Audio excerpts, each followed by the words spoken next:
Are 5G towers really killing all of our bees? Is it really aliens that's making all of our bees disappear? Some have even speculated that it's the rapture of honeybees, that God is removing honeybees from the planets to save our honeybees. Hey everybody, David Burns going to be with you today. I'm going to talk about some scams that may be going on in beekeeping.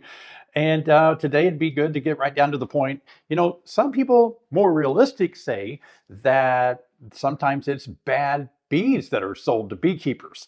I've heard people ask me over and over again, they'll say something like, hey, I bought some bees in the spring from this one place and they started off really good, but after a few months, the bees just got worse and worse. Next year, I'm going to try to buy bees from a different place. Now, there's a lot wrong with that.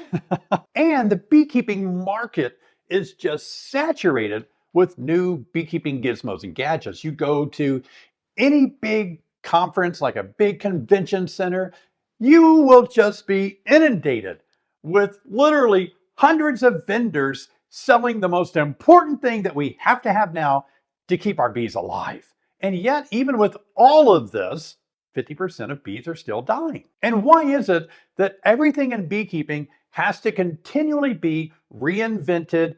There has to be some innovative idea about things, mostly that were already tried 50 years ago and didn't work back then, but there's been enough time that nobody can remember that 30 or 50 years ago. And so now they're being repositioned or repurposed, I guess, in such a way where people are new to beekeeping and they hear about this. Oh my gosh, did you hear about this?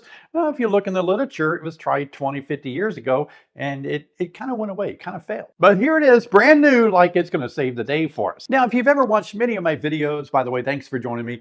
You'll know that I always say, I don't claim to know everything about beekeeping. I am a certified master beekeeper and I started beekeeping about 30 years ago. I have tried a lot of things. I've learned a lot of things. I've made a lot of terrible mistakes. And so I'm not claiming I know everything. Who knows?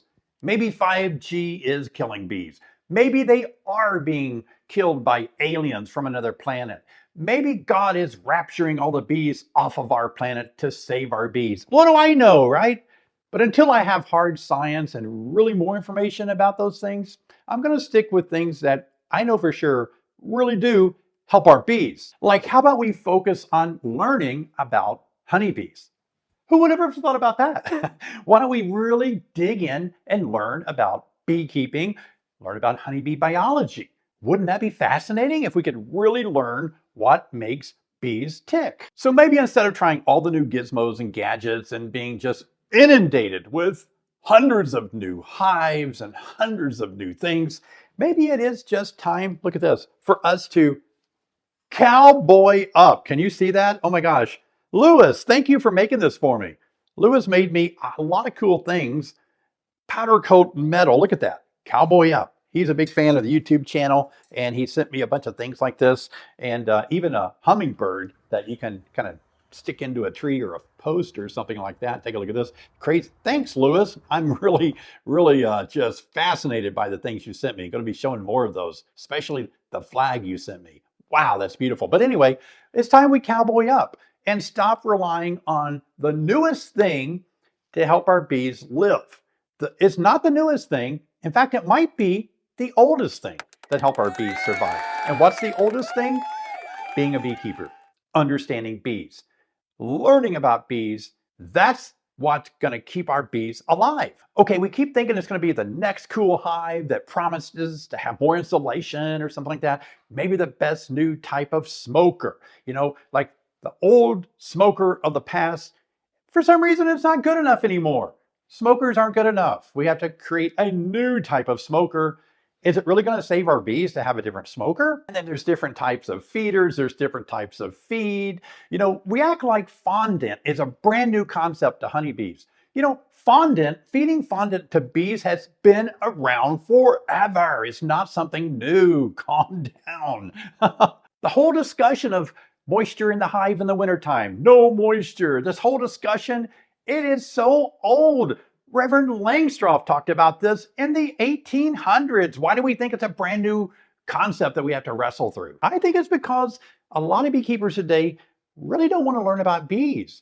They think they'd rather not really deal with bees, but deal with all the mechanical things, the more like the hive or mechanical things about bees, rather than learn about the biology of bees. But it's time that we get back to watching bees, studying bees, reading solid literature about bees and how they work, and just wrapping our mind around bees themselves. Sometimes the best solutions aren't found in new gizmos and gadgets, but in understanding the heart of the challenge. Instead of searching for new things and new tools, let's search for a deeper understanding of honeybees. Rarely do answers come to us from shiny new gizmos and gadgets, but getting to know the rhythm of the bees that are right in front of us, right in our hives. That is the greatest way that we can overcome why bees are dying, if we can better equip and better inspire and equip beekeepers to really get to know honeybees. If you watch my channel very long, you understand that I really do love helping beekeepers understand beekeeping, understand honeybees.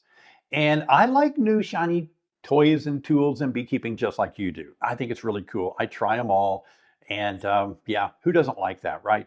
But let's face it, we all know the truth that in order for us to really keep our bees healthy, we really do need to understand our bees. It's so important that we grow in our knowledge and our skill set in beekeeping. So don't get discouraged if all the new shiny things that you buy and all the new types of treatments and approaches and smokers and hives and suits and all of these things really don't help your bees that much. Don't be shocked. Some of them might. I'm not saying that at all. Some of those things, some innovative things are helping us in beekeeping.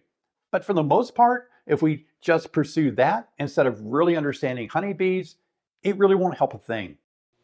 Hi, I'm David Burns with Long Lane Honeybee Farms, and today we're going to show you how to treat your hives for mites without using medication.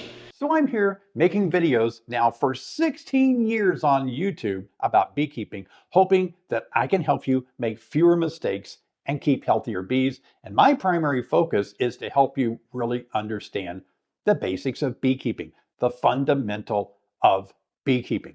Now, some people think my channel is for new beekeepers, or my channel is very simple. And I do try to present things so that people can understand it, because I don't like being talked down to. I really don't. I don't like other beekeepers trying to show me how much they know, how smart they are, by all this terminology and saying things that I can't wrap my head around, because that doesn't help the everyday beekeeper, right? I mean, look, I've been to plenty of conferences and I love science. I'm friends with scientists in beekeeping.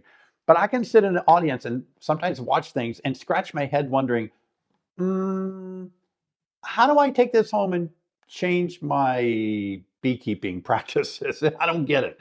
So it has to be understood. And so the heart of my videos is to help beekeepers understand how to keep healthier bees and make fewer mistakes. I have a live stream coming up tonight, in fact, at 7 o'clock Central Time. I hope you'll join me. It's a time for you to ask your question that you might feel is the silliest question of all time. Some of you even think you're asking stupid questions. But look, I get it. Everybody has a starting place in beekeeping. I'd love for you to come and ask a question that maybe you're too embarrassed to ask at your local club or anywhere else on an online forum, because people will ridicule you. I'm not going to do that. I respect where you're at in your learning curve on beekeeping, and I'm here to help you. And my live stream tonight is all about, does it really matter where you live when you're wanting to get beekeeping tips, whether you live in the South or the North? Does that really matter that much? I'm going to answer that question once and for all, because I think we're misled about that. Now, I've made a video for you guys that's really going to help you right now that we're in the middle of fall. I think it's going to be a good video to help you keep track of what you should be doing in the month of November. Check that video right over here. Oh, and Bobblehead David says, please subscribe. See you guys over here.